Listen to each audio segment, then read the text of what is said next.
ya ikipe ya Arsenal rero kuri uyu mugoroba yaraye itanze ibyishimo ku bafana bayo nyuma yo gutsinda ikipe ya Everton ibitego 2-0, mu gihe ku rundi ruhande ikipe ya Manchester City yari igeretse yayishiragaho igitutu kabisa yanganje n'ikipe ya West Ham United, bituma ikipe ya Arsenal isigamo amanota 9 y'ikinyuranyo hagati yayo n'ikipe ya Man City iyikurikiye. Arsenal ni ya mbere n'amanota 70, mu gihe ikipe ya Manchester City ya kabiri ifite amanota 61. Ikipe ya Arsenal rero muri rugendo ifite imikino 8 isigaranye, imikino twavuga ko tugiye kurebera hamwe, ariko nimba rugamiro rugeze kuri YouTube channel ndasaba ko akana subscribe tukabana buri munsi. Iyi ni YouTube channel yacu Imanda Sport TV ikugezaho ibiganiro ndetse n'ubusesenguzi bw'imikino, so kubakanze subscribe rero ndabashimiye cyane. So mu mikino rero 8 ikipe ya Arsenal isigaje harimo imikino igiye itandukanye tugiye kurebera hamwe, ariko Arsenal ni ikipe ikomeza gutanga icyizere ko nta gihindutse ishobora kuzatwara igikombe cya Premier League, nk'uko kuri uyu mugoroba nyuma yuko yatsinze ikipe ya Everton mu buryo kibugoye, ariko nta kabuza ibyishimo byabonetse. Noneho na ya Man City yabashiragaho igitutu irangaya. Ni Man City itaritwaye neza kuko muri iki cyumweru tugiye kujyamo hari Champions League, ariko ku rundi ruhande na Arsenal ubwayo yakiye n'ikipe ya Leverkusen muri Champions League. Mwihangane kuba mbivanze, ariko ndagira ngo mwumve uburyo ki situation imeze, by'umwihariko ku ruhande rw'ikipe ya Man City.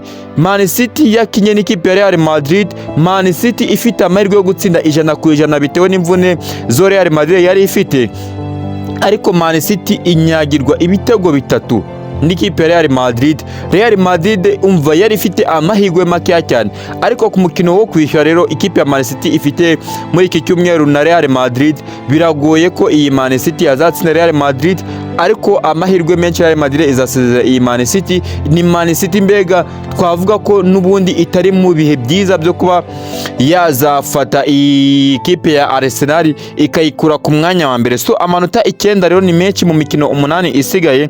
Mu mikino 30 ikipe ya Arsenal imaze gukina imaze kugiramo amanota 70. So ni ikipe ya Arsenal itarakunze gutakaza. So mu makipe rero asigaye harimo ikipe ya Bournemouth. Mwumve namye imikino isigaye, mwumve nimba hari ahantu mushobora gukemangwa ko iyi Arsenal ishobora kuzatwagwa na Man City igikombe cya Champions, ariko ndabihamya neza ko difference y'amanota 9 ni Man City tubona iri kubitwa na Real ibitego 3 ku bakinyi nka bariye, nagwo iyi Man City igiteye pressure ikipe ya Arsenal. None mu mikino ikipe ya Arsenal isigaje imikino 8 harimo imikino 4 izakira ndetse n'iyindi 4 iri away. So mu mikino isigaje rero harimo ikipe ya Bournemouth, yava kwa Bournemouth niho izahita yakira izakira ikipe ya Wolves, nimara kuyakira yakire ikipe ya Bournemouth, hanyuma ikipe ya Bournemouth. Ariko ayo makipe abiri uko tuyabuze na makipe tuvuga ko azorohera ikipe ya Arsenal kuba yayitsinda. Nimara kuva kuri Bournemouth ndetse yamaze gutandukana n'ikipe ya Wolves, izakira ikipe ya Man City. Icyo kintu mubanze mu cyumve, bivuze ngo hasigaye imikino 2 gusa kugira ngo ihure n'ikipe ya Man City. Noneho niva guhura n'ikipe ya Man City nibwo izaza ihure n'ikipe ya Newcastle. Niyo mikino wenda 2 mu mikino 4 tumaze kubona ko izaba ikomera ikipe ya Arsenal. Hanyuma muri iyo mikino 4 ariko nukuvuga hagati yayo na Man City, nubwo iyi Arsenal yagenda iri kunganya iyi mikino isigaye yose, biragoye ko ku ruhande rw'ikipe ya Man City nayo izatsinda imikino isigaye kugira ngo ifate iyi kipe ya Arsenal. So mu mikino twatuka isigaye ku ruhande rw'ikipe ya Arsenal harimo Man City ndetse na Newcastle niho twatugeze. Niva kwa Newcastle izakira ikipe ya Fulham ndetse ikine na West Ham yarayitsinde nijoro, ikipe yarayengaje n'ikipe ya Man City ni West Ham. Niva kuri West Ham ite yakira ikipe ya Burnley. Nukumva niva kwa Burnley umukino wa nyuma wo gutanga igikombe izakira n'ikipe ya Crystal Palace. muri kumva rero ikipe ya Arsenal urugendo rwayo rumeze nkaho rwarangiye, kuko mu mikino ikomeye twavuga ni imikino ibiri gusa, kandi imikino ibiri ndakeka ntacyo isobanuye mu manota 9 ahari yose.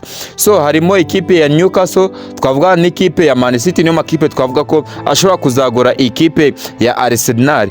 Ariko nanone iyi kipe ya Arsenal nubwo ikomeje gutsinda, hari kimwe mu bintu dufite kuyinengaho. Ikipe ya Arsenal yazanye systeme nshya y'imikinire by'umwihariko ku mipira y'imiterekano. Iki kintu rero abantu bari kunenga ku ikipe ya Arsenal, ikipe ya Arsenal ishobora gutwara ikombe cya shampiyona nibyo, ariko turaza kureba difference y'abakinyi bayo. Ni ukuvuga muri ikipe ya Arsenal bameze nkaho bagabanye ibitego, kuko nk'umukinyi ufite ibitego byinshi muri ikipe ya Arsenal bita ni umwataka wabo Victor Gyökeres, afite ibitego 16 muri iyi ikipe ya Arsenal, ariko muri Premier League afitemo ibitego 11. So mu gihe umukinyi wa mbere muri Premier League ufite ibitego byinshi ari Erling Haaland, afite ibitego 22, ni ukuvuga akubye umukinyi wa mbere wa Arsenal inshuro ebyiri. Mubanze mubyumve neza, ni ukuvuga systeme ya Arsenal rero imeze nkaho idafite umuntu runaka igenderaho uwo ari we wese. Icyo kintu sinzi nimba muri kucyumva. Ni ukuvuga ikintu bubatse kiri mu buryo bwiza, mu buryo bumwe tugiye kurebaho, ariko nanone kikaba gifite mu buryo bw'umukinyi umwe runaka hari ubundi buryo umukinyi abura amahirwe.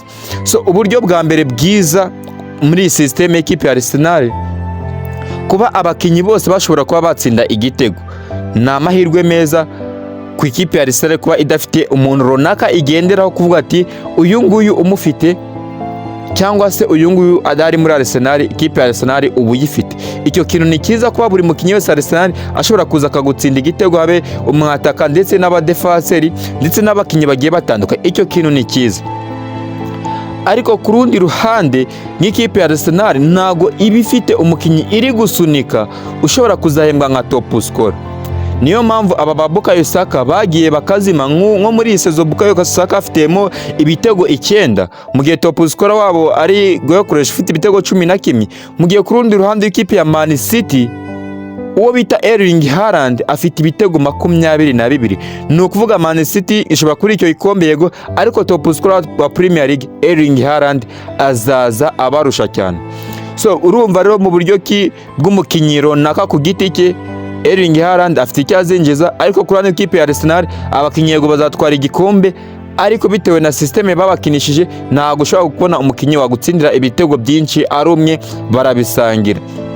So icyo kintu rero ni muri ubwo buryo bugoranyemo, ariko ikipe ya Arsenal ikomeje kwereka abantu ko ifite amahirwe yo kuzatwara ibikombe bitandukanye. Nongere mbibutsa, hari FA Cup, noneho hakaza no muri Champions League.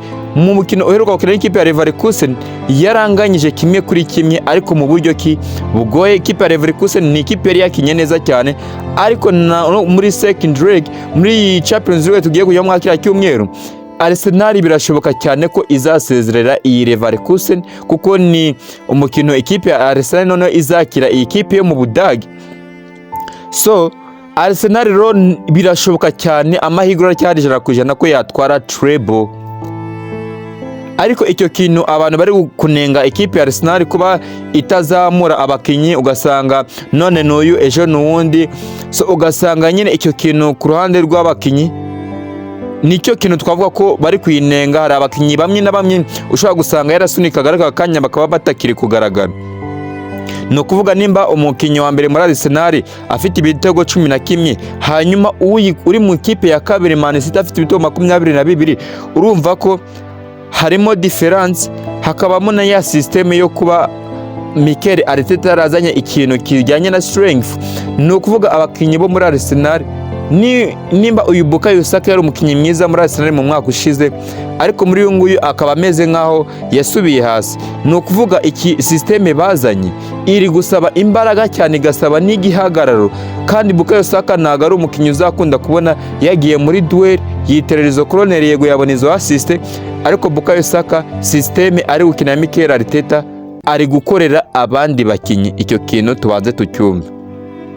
So mu gihe kuranda rw'ikipe ya Man City bakina bameze nkaho bari gusunika Haaland bashobora kuzatana niyo Ballon d'Or, ariko kuranda rw'ikipe ya Arsenal ashobora gusanga yatwara igikombe ariko ugasanga nta mukinyi uri ready cyangwa se ufite iyo confidence yo kuba yazaharanira iyo Ballon d'Or. Erling Haaland afite ibitego byinshi buri mwaka. Erling Haaland ajya yigaragaza bitewe na system yuko Pep Guardiola amukinisha.